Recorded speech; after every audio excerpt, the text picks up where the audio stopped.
Bonjour à tous et bienvenue pour ce quart d'heure de formation spirituelle. Aujourd'hui, nous avons la joie d'accueillir Monseigneur Jean-Noël Doll, actuel recteur du séminaire. Bonjour, Père Bonjour Christophe et bonjour à tous nos amis du séminaire, tous nos auditeurs. Donc aujourd'hui, nous parlerons d'un thème plus que jamais d'actualité. Donc nous parlerons de la maladie. Et c'est vrai qu'en ce moment où le monde traverse une grave crise sanitaire, avec ce virus qui rend malade et cause de nombreuses morts, pouvez-vous nous aider à donner un regard chrétien sur la maladie ? Eh bien, je crois que de fait, dans cette situation de crise très profonde, qui touche des malades, qui cause des morts, la question de la maladie et de son sens pour un chrétien nous est reposée. Je crois qu'il faut se redire très nettement que la maladie n'est pas une punition de Dieu, contrairement à ce que certains pourraient dire lorsqu'ils se découvrent malades, mais réaction spontanée, qu'est-ce que j'ai fait au bon Dieu ? Mais nous savons que, et le Christ nous l'a appris, vous voyez, que la maladie en tant que telle n'est pas une punition du péché personnel. Dans l'Ancien Testament, on pouvait avoir cette idée-là. Tu pèches, Dieu te punit par une maladie. Mais le Christ l'a dit à plusieurs reprises. Pensons à l'aveugle de la piscine de Siloé, par exemple. Il est aveugle, est-ce que c'est lui qui a péché ou est-ce que ce sont ses parents ? Et Jésus ne répond pas à la question. Donc, la maladie, lorsque nous la recevons, n'est pas une punition de Dieu. Et il est bon de nous le redire. D'autant plus que cette maladie frappe des enfants, des adultes, des innocents, des coupables, mais de toute façon, de manière indifférenciée. En revanche, il nous est bon aussi de nous redire que cette maladie, celle que nous vivons aujourd'hui et puis les autres, sont le signe d'un monde qui n'est pas parfait.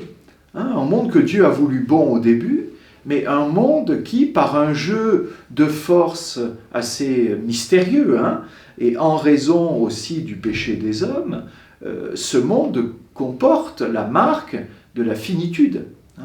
Et le mal y est présent. Et le mal physique, le mal moral, le mal social, dans une espèce souvent d'ailleurs d'amplification à cause des comportements humains. Donc la maladie, oui, d'une certaine manière, globalement, nous renvoie cette image d'un monde que Dieu a fait beau, mais qui n'est pas parfait et qui est aussi encore aujourd'hui marqué par le poinçon du mal. Et lorsque cette maladie nous frappe, eh bien, c'est une invitation à nous tourner vers Dieu. Et là aussi, dans l'Écriture sainte, il y a de fort beaux textes, notamment dans les psaumes, où la personne qui est malade crie vers Dieu en disant « Oui, Seigneur, à travers cette épreuve, je reconnais que moi-même, je ne suis pas parfait, moi-même, je suis pécheur, et Seigneur, s'il te plaît, je t'en supplie, tire-moi de là, donne-moi ta grâce, donne-moi ta force, pour que je guérisse ou pour que je passe cette épreuve de la manière dont tu le veux. » Vous voyez, donc, je dirais, pour résumer sur ce point, la maladie n'est pas une punition personnelle, elle est le signe que nous vivons dans un monde marqué par le mal, par la finitude, par le péché, et elle est une invitation pour chacun d'entre nous à reconnaître sa limite, sa pauvreté, son caractère pécheur, et à crier vers Dieu pour qu'il nous sauve. Très bien. Donc, en effet, Dieu est un réel soutien en ce temps de maladie, mais est-ce que le chrétien également a sa part d'action dans la maladie ? Peut-il aider ? Ah oui, bien sûr. Je pense que le chrétien a un rôle dans cette maladie. Il y a d'abord ceux qui peuvent concrètement se mettre au service des autres. Et c'est un devoir pour le chrétien de servir. Nous savons que ça a été le cas dans les grandes épidémies du passé, par exemple les épidémies de peste, où des chrétiens, parfois même des religieux, des prêtres, se sont dévoués pour venir au secours des pestiférés.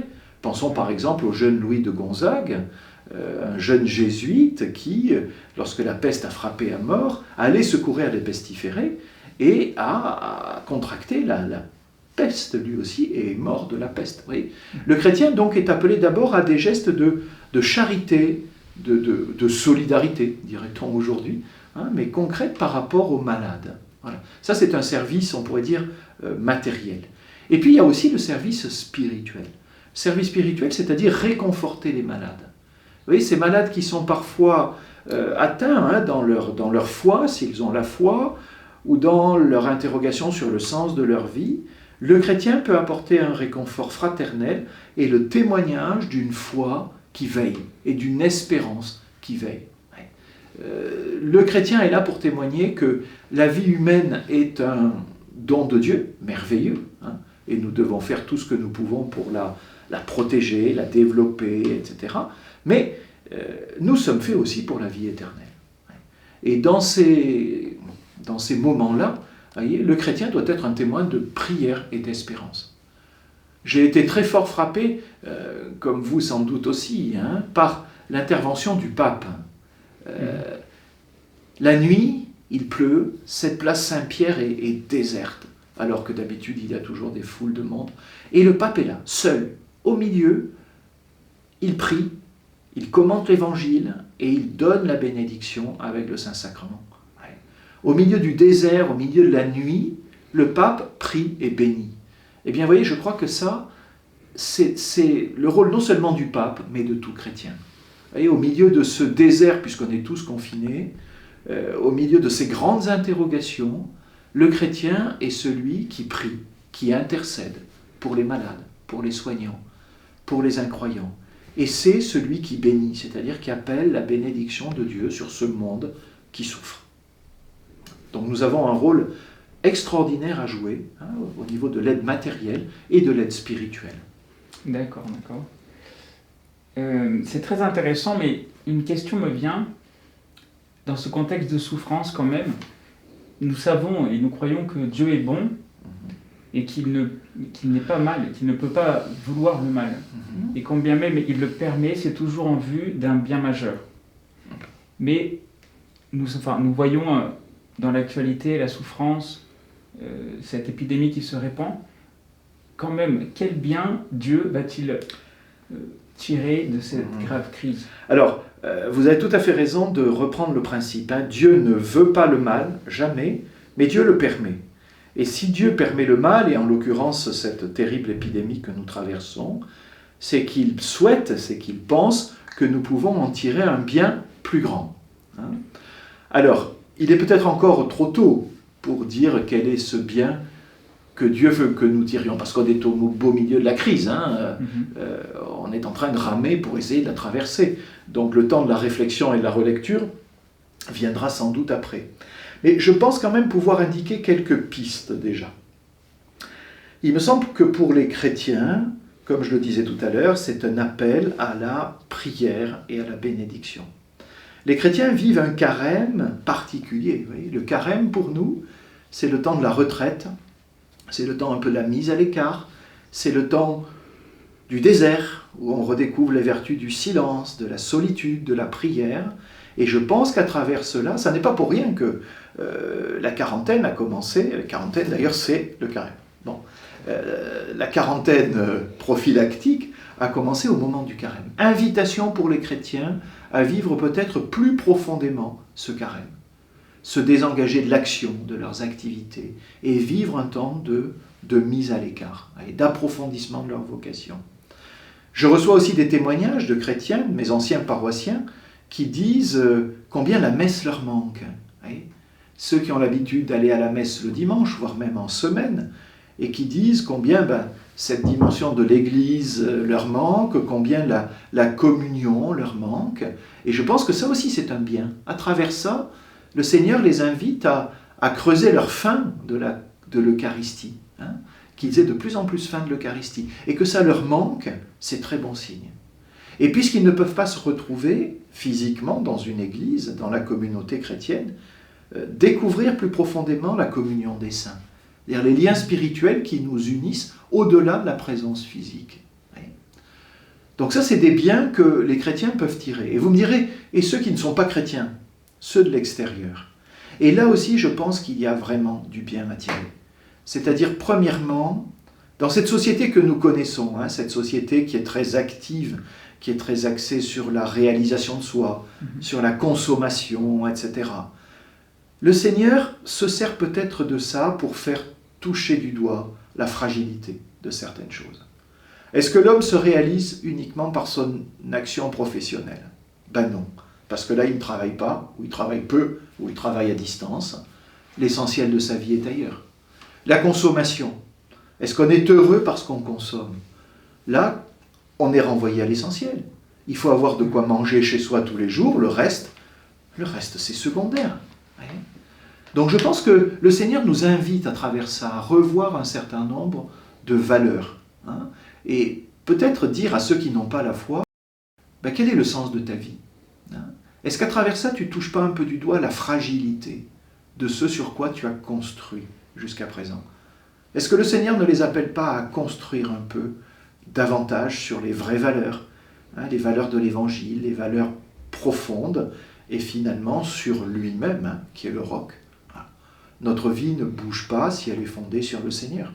Si elle est fondée sur le reste, il suffit d'une épidémie, ou d'une guerre, ou d'un tsunami pour balayer tout ça. Alors que celui qui construit sur le Seigneur construit sur le roc. Et je pense que c'est une invitation que le Seigneur nous adresse à travers ça. Ne pas construire sur des valeurs superficielles, mais construire sur ce qui dure et ce qui est vraiment solide. Mais merci beaucoup pour toutes ces explications vraiment complètes. J'espère que cela pourra éclairer les gens qui nous suivent. En tout cas, j'ai trouvé ce discours très enrichissant. Ma dernière question sera pour les gens qui nous suivent et pour tous les malades aussi. Avez-vous quelques conseils spirituels à donner afin de mieux supporter, de donner un sens à la maladie? Je dirais quand une personne se retrouve malade, testée positive et puis même parfois avec une aggravation qui nécessite l'hospitalisation, je dirais ne doutez pas que le Seigneur est là. La bonne nouvelle du christianisme, c'est l'incarnation, c'est-à-dire le Fils de Dieu qui s'est fait homme et qui a accepté de passer à travers l'aventure humaine et qui lui-même a connu certainement la maladie, même si l'Évangile n'en parle pas, le Christ était homme comme nous, et puis qui a connu à la fin de sa vie la souffrance physique, la souffrance morale, de l'abandon de ses apôtres, du rejet des hommes. Le Seigneur s'est fait solidaire de toute souffrance. Donc dans ce que vous souffrez, vous n'êtes pas seul. Le Seigneur est là, le Seigneur est là. Vous avez une croix à porter, mais vous n'êtes pas seul à la porter. Le Seigneur l'a portée avant vous, et cette croix que vous avez à prendre, il la prend avec vous. Nous le savons, c'est un des fruits du sacrement de l'onction des malades. À travers ce sacrement qui est célébré encore un peu trop rarement, il faut bien le dire, la grâce de Dieu envahit la personne, elle lui donne un surcroît de paix, un surcroît de courage à travers son épreuve. Elle lui montre que le Christ vient la visiter et qu'elle peut conjoindre ses souffrances à celles du Christ qui l'a précédé. Et que la personne se laisse faire à travers cette maladie. Parce que profondément, le Seigneur la façonne, le Seigneur la purifie. Le Seigneur taille un certain nombre de choses pour revenir à l'essentiel. Donc je dirais à nos malades, courage et confiance, le Seigneur est avec vous profondément, de manière certes invisible, mais sa grâce est là pour vous soutenir et pour donner un sens à ce que vous vivez. Eh bien, merci beaucoup, Monseigneur Dole, pour avoir donné du temps. Retournons donc à l'essentiel, profitons de cette quarantaine, de cette épreuve pour en faire une opportunité. Si vous avez aimé la vidéo, évidemment, vous pouvez liker. N'oubliez pas de vous abonner, c'est très important, nous avons besoin de 1000 abonnés. Évidemment, vous savez que sur Facebook, le séminaire de la Castille met en direct tous ses offices, le chemin de croix, l'adoration. N'hésitez pas donc à faire partager et nous nous retrouvons pour une prochaine vidéo. Merci, chers amis du séminaire. Je vous salue et courage et union de prière à tous.